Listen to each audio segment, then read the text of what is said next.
Welcome to Final Approach with Chris Gregory. I am a philomath who is somebody who loves to learn things. One of the things that I've learned is that everyone has a tale to tell and a lesson to teach. From pilots to farriers to musicians to authors and creators, I'm going to explore my interests while introducing you to some amazing people.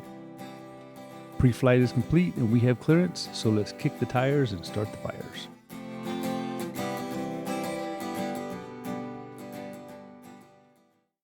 Dr. Tucker Joustra has been a doctor in Southwest Missouri for almost 4 decades.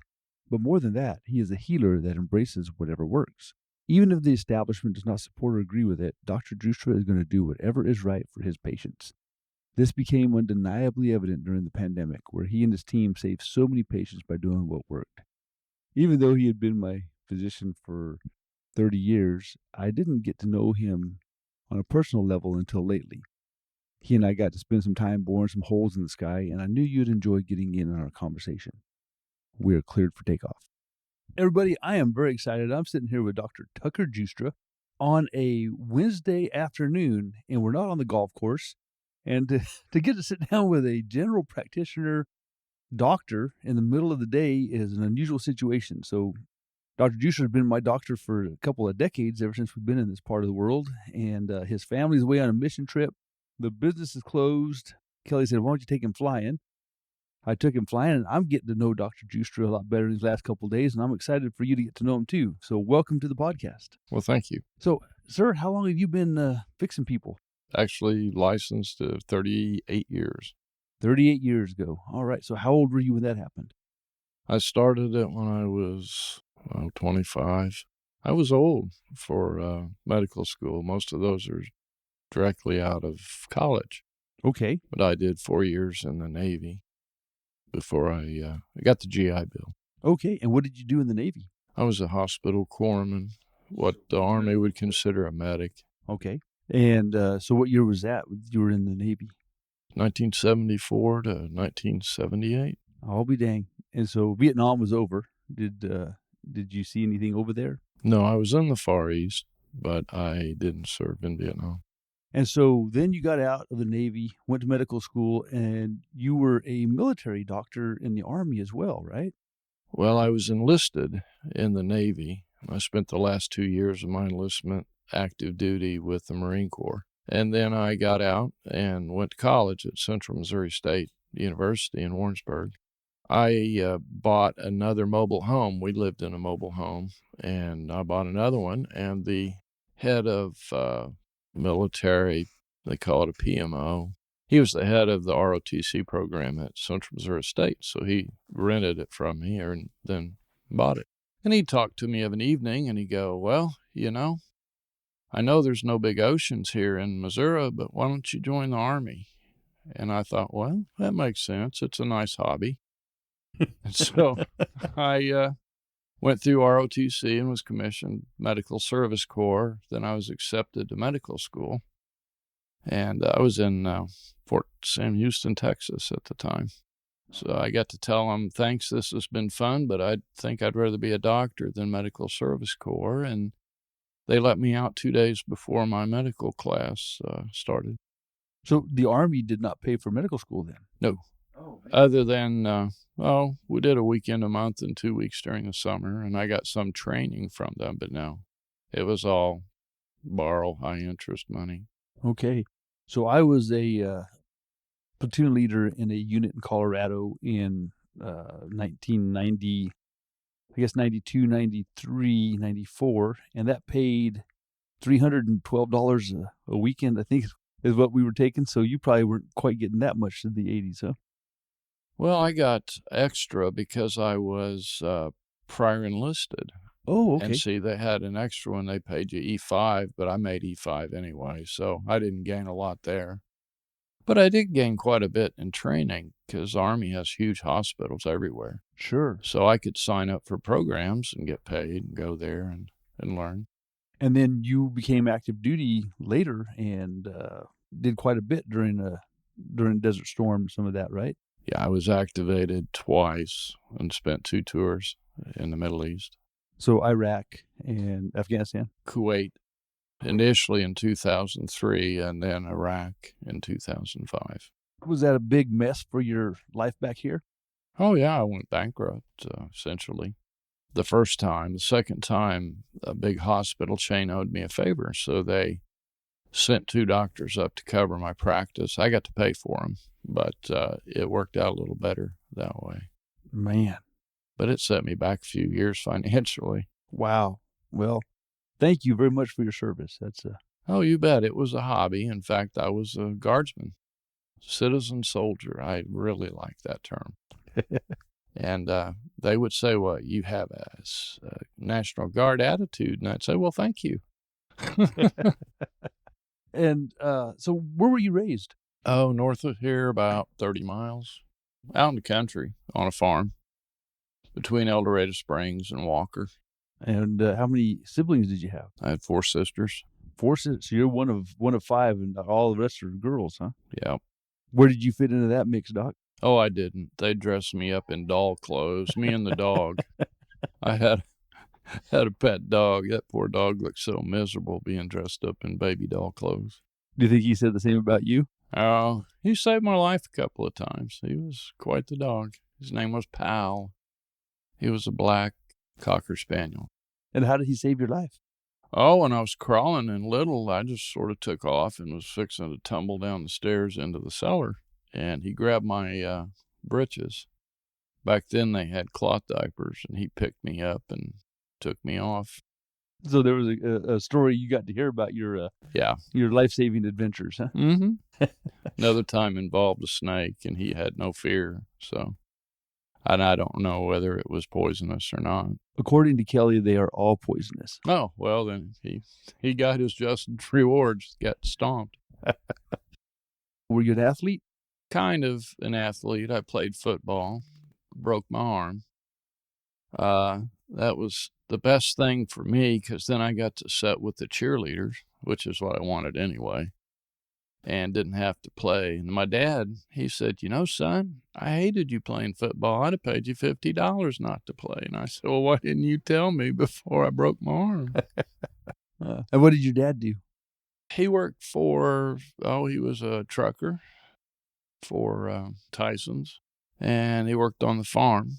We raised cattle, Herefords, polled Herefords, those pretty red, white-faced things. And he worked for the highway department for several years, too. How old were you when you knew that you were going to be a doctor? Oh, 16, 17, something like that. Because it seems like it's really been your calling. So, folks, I know all of you have seen doctors in your life, but you're a healer of a different sort. I watched you work on Kelly, and you're able to transfer stuff into people or through your hands as I don't know how to talk about this because I don't know what it is. Do you know what it is? Well, I kind of found out each step in my life, like learning from my NCOs, non-commissioned officers in the Army. I had one that was a Shaolin priest, and he trained in St. Louis. What kind of priest? Shaolin, like Kung Fu on TV. Right. There is a real thing. And for the first couple of years, he said they teach you how to heal before they teach you how to break things in people. And I caught a pneumonia over there, which turned out to be a biological agent. They swore they didn't have any, but it was. Where I couldn't get better any other way, he healed me and kind of set me on the road. Basically, it's energy transfer. When you heal somebody, you're moving energy. And that's true of chiropractors, nurse practitioners, anybody. You move energy. But some people don't bother to learn that or don't do it. I mean, so Kelly had some real bad neck problems. She'd had a little bit of a 4-wheeler accident. And so when you were working on her, she was laying on the table, you were holding her head and your eyes were closed. And it really was almost like you were praying over her. It was a remarkable thing. And she walked away from there feeling better than she'd felt in years.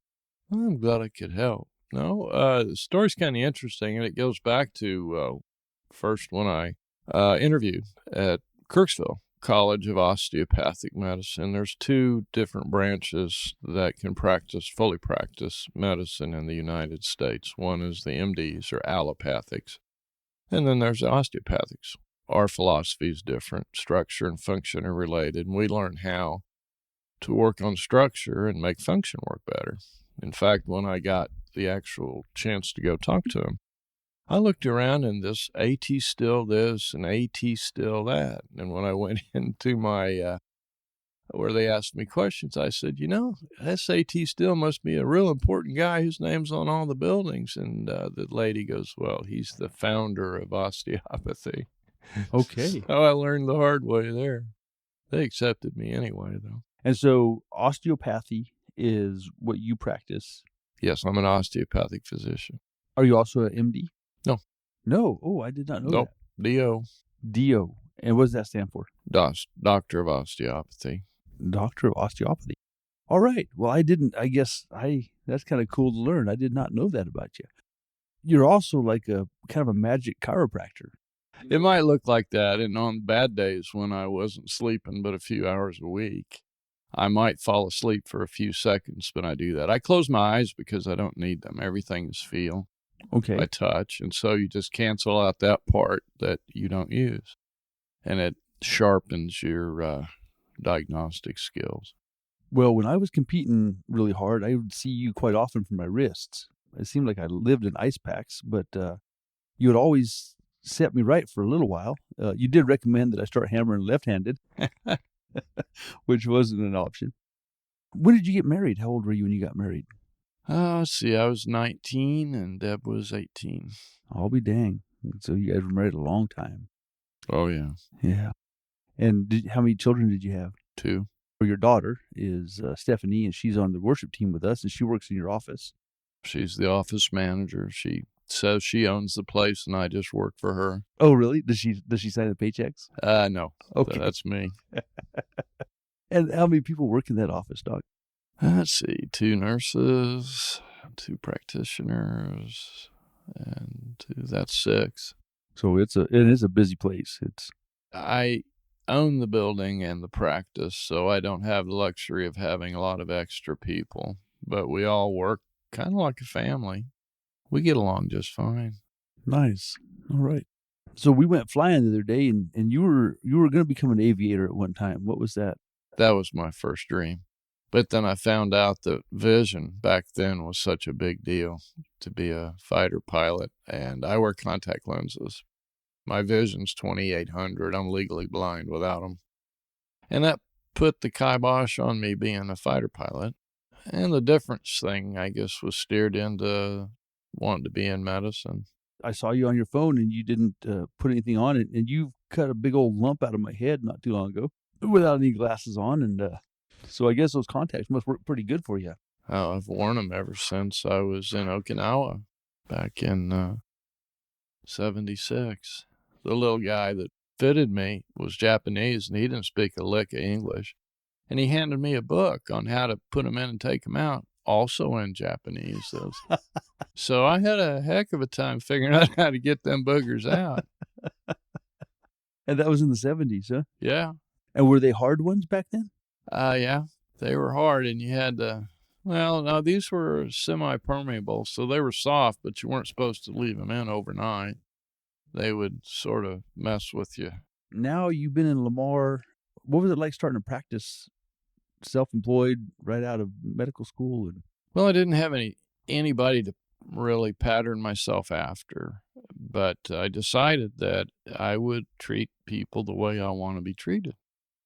And that worked out just great.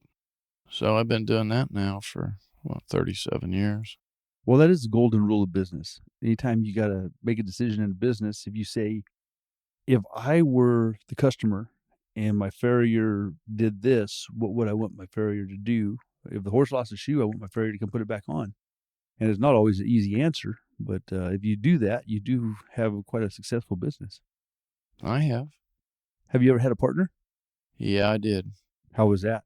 Horrible.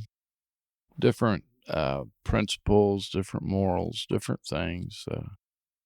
Didn't work out all that well, and I was really happy to fire the hospital chain and go back out on my own. My dad was a lawyer, and he said a good partnership is worse than a bad marriage. Oh, I believe that. He recommended heavily against any partnerships that weren't your spouse. Now, your sister, Nancy, I've known her since Leroy was around back in the early 90s. She works with you still sometimes. She's a registered nurse, and she likes to keep her skills up. She likes to talk. She loves to blab.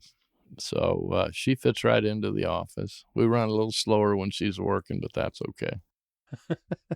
Well, she is such a beautiful person. She goes to our church as well, as you know, and she always brightens my day and writes beautiful children books.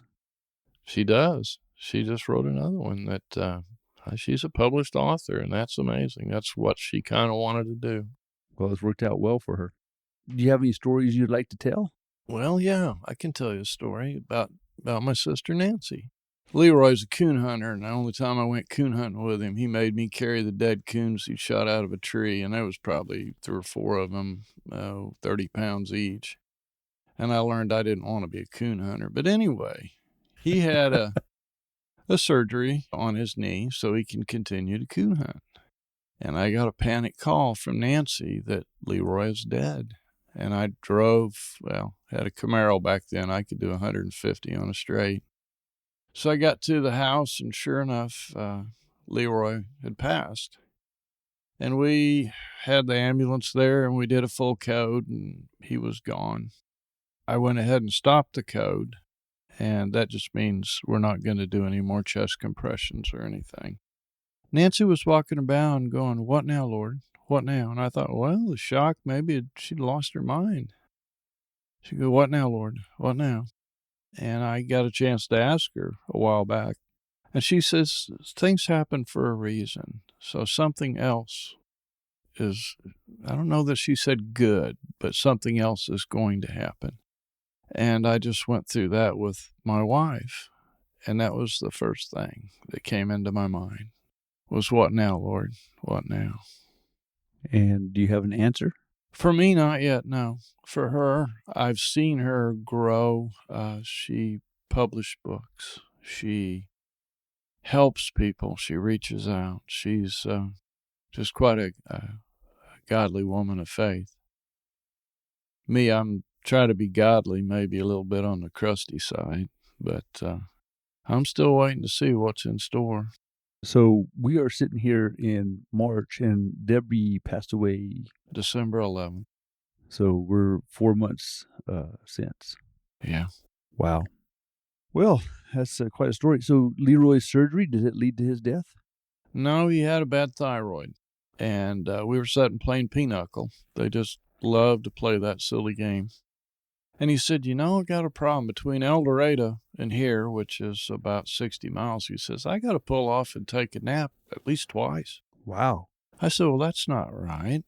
He was seeing another doctor, and I'm not anything bright, but I checked his thyroid, and it was one of the highest levels to indicate that his thyroid wasn't working at all. And all I could come up with was that perhaps the thyroid had weakened his heart to the point, after the surgery, he had recovered to it just fine, I thought, but he passed on. Wow. Now, you were the coroner here for a long time.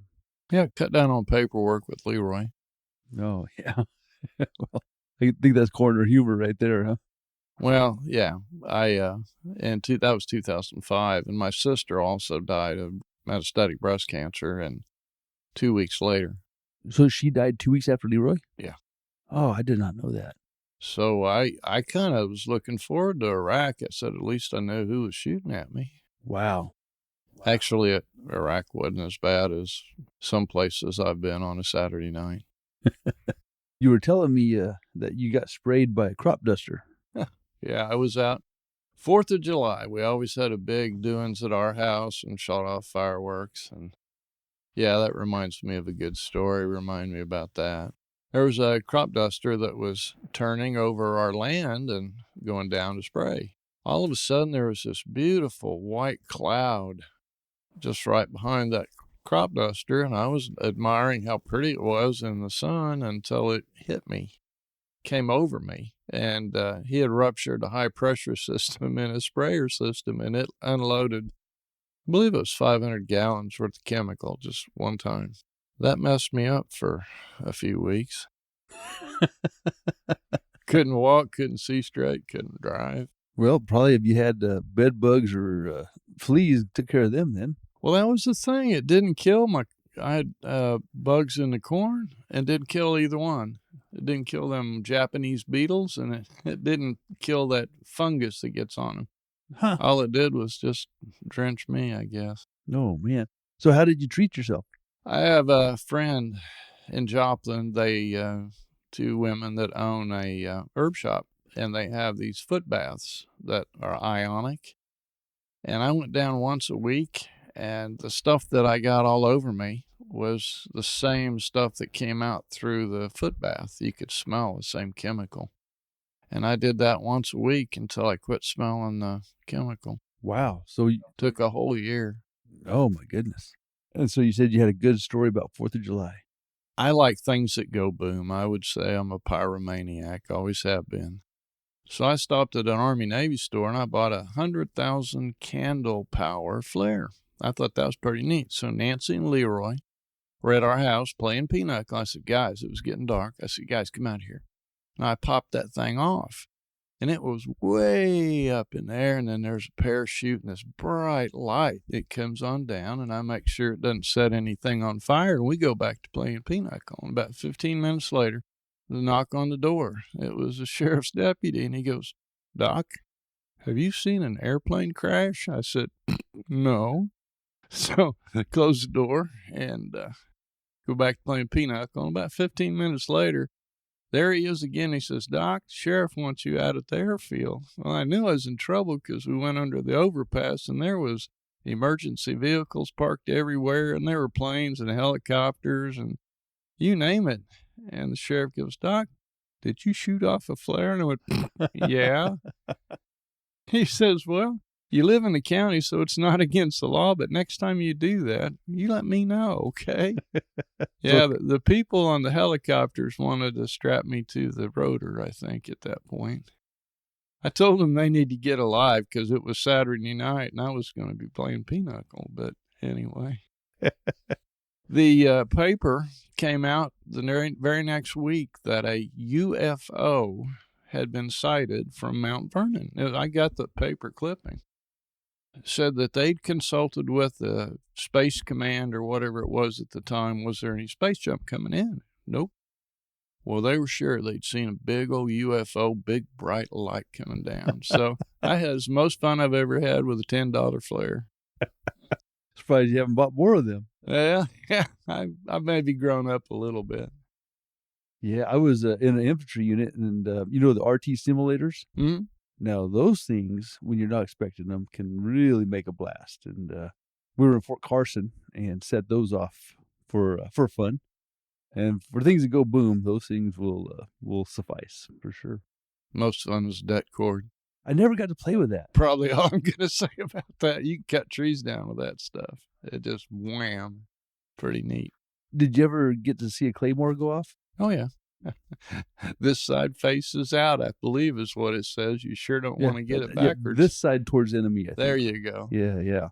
No, you do not want to get that backwards. Do you have any more stories to tell? Or? Oh, thousands, but I don't know. Nothing special. Each time I look at the life through the different lens, now my wife's gone and it's totally different. The quiet and solitude is just takes some getting used to. So the things that were funny back then, I don't know whether they would amuse anybody or not now. So how long were you married before she passed? 55 years, I believe. My goodness. That was a tough one because I was always deployed during we were married in June. And so I never had to remember the date. I just had to remember I better bring her something home when I come home from wherever I went. I always ask my guests to teach me something unrelated. So I've had one guy tell me how he mows his yard. Had another guy tell me how he lights a barbecue fire. Do you got anything you could teach me that's maybe something people didn't know about you that would be interesting? What do you want to learn? Well, I know that you cut a big lump off the back of my skull that was quite bothersome to me. It was a lot harder coming out of there than I expected, but now it's completely... you would never even know. I guess you could probably find a scar since I'm bald, but maybe you teach me something about surgery. Okay, that's a pretty easy one. Always know what's underneath what it is you're taking out or you're facing. I had a lady come in with a lump in her breast that I thought wasn't anything, and she had a sudden death episode under anesthesia, so she wasn't about to have it under anesthesia. She said, just go ahead and take that out. Okay, so hold on before we tell this story. Sudden death under anesthesia, that means she died on the table? Yeah, she reacted to the anesthesia and died when they brought her back. Okay, all right. So anyway, I took out the mass, and what was underneath it was a breast cancer about half the size of your fist. She said, take her out. So I went after it and did a modified radical mastectomy in my office. Oh my gosh. Yeah, it's the same way with my sister. Did she survive? Oh, yeah, she did fine. Path people said I got it all. Of course, they said that about my sister, too, and that turned out not to be true. But, Man alive. How long would something like that take? oh, surgery-wise, depends. Because my head took like 15 minutes maybe. Yeah. Yeah, the bigger ones take longer, especially you got to remember what's underneath it, what you can get into. I always want to be able to fix what I cause. That might be something to take away. Be able to fix what you might get into. What's your favorite part about medicine? Just the practice, being a detective. When people come in and tell you their symptoms, their problems, you want to help them, but you got to know what's going on with them. And that's kind of being a medical detective. So I really love that part of it, thinking, putting one after the other that makes sense. Now, you were able to save hundreds of people during COVID. It didn't make sense. Second day after they announced COVID and all their nonsense, it didn't make sense to me. So I went back and I reviewed, because the government doesn't do anything without a plan. They have a written down plan. And for pandemic, they have a plan. Be open, be honest, talk to the people, don't panic them, things like that. Well, lo and behold, they were doing just exactly the opposite. And the death tolls made no sense to me. So I started researching, and I come up with a Italian researcher, one of the best in the world, that said that something called hydroxychloroquine works for this. And so I said, well, good enough. I felt, go home and wait till you turn blue and nearly dead and come in just didn't suit me very well. So I tried it. And I found that early on, within the first 5 days, it worked pretty darn good. And later on, I learned of something called ivermectin, which I was familiar with for human pests, things. That turned out to be a godsend. I'd helped people live. I had people that were near death in my office that I honestly thought I would call the next day and get their family being bereaved because of the death of this person. And they'd pick up the phone and they'd say, well, hi. I said, no, I feel better. My oxygen's almost normal today. Because when I see them, we'd start them on ivermectin that night and send them home with an oxygen machine. I got a company here that helped me tremendously, providing oxygen for people that couldn't afford it. That happened over and over again. And here I hear the government go, well, that's just horse paste. And I go, no, it's human medicine. I prescribe it. I'm a doctor. But you were getting in trouble, weren't you? They were kind to me. If I had engaged with the naysayers that were really talking mean and nasty to me, that might have been one thing, but I wouldn't engage. I took care of my people, my patients, and I've got about 10,000 active patients. But then as it turned out, my name got out on the internet, and we had people calling from every state. You treated Kelly's folks, and they're from Kansas, and we didn't keep track. What we did was we took a good history, wrote it all down, got all their allergies and everything, and then we treated them. We'd find a place locally where they live that would fill a script, the big places, but they just refused. They said, well, that's against our training, and we're not going to fill ivermectin. But there was the mom and pop stores that would. We would call it in, and we would get thanks back. I never charged a dime for a phone call. I always feel bad if I don't put a stethoscope on somebody. So we never charged them anything. We just treated them. Yeah, no, it was amazing. And so what about the, vaccine and the effects of that? I found it to be a very poor quality vaccine. You know, coronavirus, they've had it in animals and cats. And they had to stop production and shots because it killed all the cats. And I'm thinking, well, if it's going to kill the cats, I'm not sure how well the humans are going to take care of it. And as it turns out, there's been a lot of other effects, side effects, heart attacks, strokes, cancers that appear to be time-wise related to that. So I wouldn't recommend it. So what about other vaccines like polio and chickenpox and measles and all that? Are you for or against those? It depends. They're trying to change the whole outlook of vaccines to the mRNA. And by doing so, they're adopting that kind of, the mRNA platform. Okay, so can you explain that to me, what mRNA platform means? Well, it changes your genes. It's not a vaccine, it's actually a genetic changer. So instead of the old polio vaccine, they're gonna have something that changes me genetically. Yes. Now you just have to ask them, is it the old style or is it the mRNA? But the companies now are going full bore into trying to, instead of a diphtheria tetanus that's a kill toxin, it's going to be an mRNA. It's going to turn your body's genetics into fighting tetanus. So it's totally different. Wow. And can you get both? Can you get the old kill toxin versus mRNA? Yeah, they haven't gone into full production yet. I would hope that people would raise enough cane or ass that they would not change what they're doing. What we received as kids on up worked fine. So one thing I think that happened with the pandemic is the people that are anti-vaccine are now in a position they're anti-vaccine for everything. So there's a lot of kids that are not getting any of the vaccines because the coronavirus vaccine. That's true. It's unfortunate. The vaccines, if used in the right context, work just fine, the old ones. The new ones, though, are all based on how to make a quick buck, how to make more money. That's what I thought too. Well, I'm saddened by the fact that people were lied to, and they don't want to be lied to again, especially something as sensitive as their health and their children's health. What about annual flu vaccines? Are they a waste? They are. And they were actually proven to be a waste by the U.S. government. That Public Health in 2005 did a large study that showed that not only did it not work, you'd get more and worse viruses if you took it. So they were faced with a quandary. What do we tell grandmas and grandpas been taking this shot forever?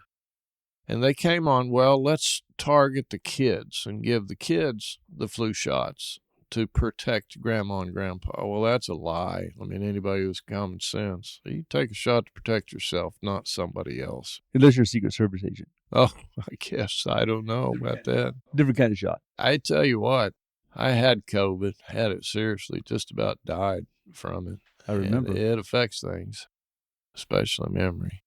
And you still kind of suffer the effects a little. I do.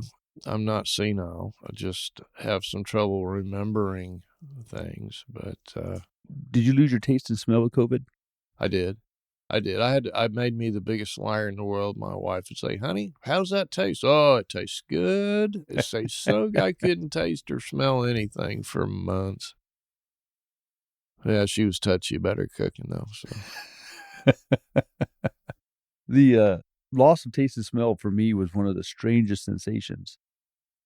And it has, I lost it for about a month, but it never came back like I remember it was before COVID. Is yours the same? I love coffee, and it altered my enjoyment of coffee. I have to have a pretty strong brew anymore to taste it. The smell things, yeah, I can smell okay. And everybody is different. We're all unique. That's kind of how you have to approach people, as being unique. Some people, I have one that was deafened. by it. Well, I was deafened in my right ear. Can't hear anything now. Still. Yeah, my wife, before she died, I'd get postcards almost every day from the hearing aid folks about hearing aids. She was touchy about that. Is there anything that we haven't talked about that you would like to talk about? I think I'm pretty good. You made me a really nice meal, and I thank you. So I was able to talk him into doing this through a short flight to Nevada and a plate of enchiladas. Yeah, I'm cheap. Right? Cheap date. So everybody, this is Tucker Joustra, and it has been my real pleasure to bring his story to you, and I hope you've enjoyed it. I certainly have. Thank you very much, Dr. Joustra. Well, thank you. My daughter Jacqueline married Cameron, a cowboy's cowboy and a farrier from a big ranch in Mexico. They grew their dream in Missouri as they grew their family, but Jacqueline wanted to feed her family the best, and the difficulty of doing this when it came to great meat led to the start of C.J.W. Pino Ranch. Their animals are respectfully raised, antibiotic and hormone-free, and taste like the meat used to taste when I was a kid. You won't find better pork chops than one that came from a pig raised in the timber under God's sunlight, or a tastier chicken that got to move to fresh grass in the pasture every day, or a ribeye that came from a steer that roamed around 500 acres of Missouri hills and got finished on non-GMO grain. If you care about what you and your family eat, check out cjwpinoranch.net. They ship every week. You can pick it up from their farm or catch them at one of the farmers markets they go to. Wholes and halves are available as well. Folks, you're going to really like this meat.